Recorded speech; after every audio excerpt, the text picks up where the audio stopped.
Käesolevas nipivideos tutvustame, millist kasulikku infot näed dokumendi küljepaneeli ajaloo lehel. Ava või loo uus dokument. Näites loome uue tellimuse dokumendi. Kõigepealt lülita salvestatud dokumendil sisse küljepaneeli kuvamine. Seejärel näed paneelis 3 lehekülge sakki Ava ajalugu. Kõik tehtud valikud jäävad direktole automaatselt meelde. Dokumendi ajalukku lisatakse erinevaid toiminguid. Iga kord, kui dokumenti salvestad, lisatakse ajalukku kirja muutmine koos aja ja muutjaga.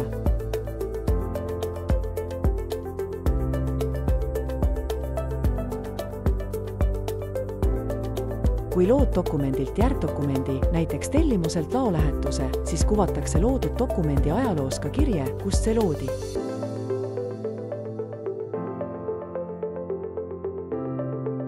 Ka algdokumendi ajaloos kuvatakse kirje järgdokumendi loomise kohta.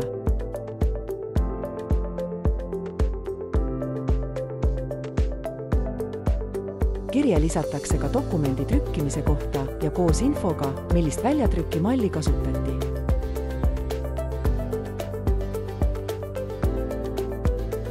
Sarnane kirje lisatakse ka dokumendi meilimisel.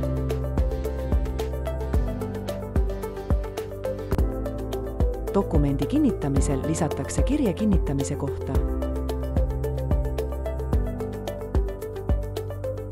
Luues tellimuselt arve, kuvatakse arve ajaloos info, milliselt dokumendilt see loodud on.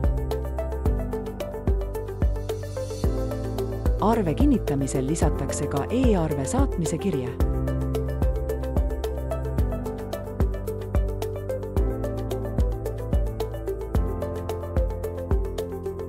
Ajaloos kuvatakse ka arve kinnituse tühistamine ning uuesti kinnitamine.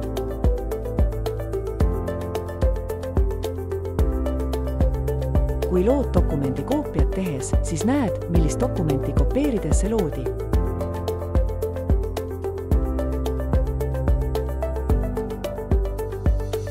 Kui üritad dokumenti kinnitada ja see ei õnnestu, siis kuvatakse ajaloos infona ka põhjus, miks dokument sel hetkel ei kinnitunud.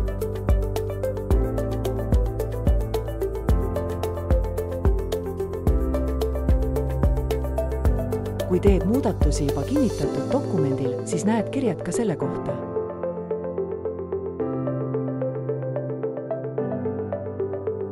Kasuta julgelt uut kujundust, nii omad alati põhjalikku ülevaadet, kes, millal ja mida tegi.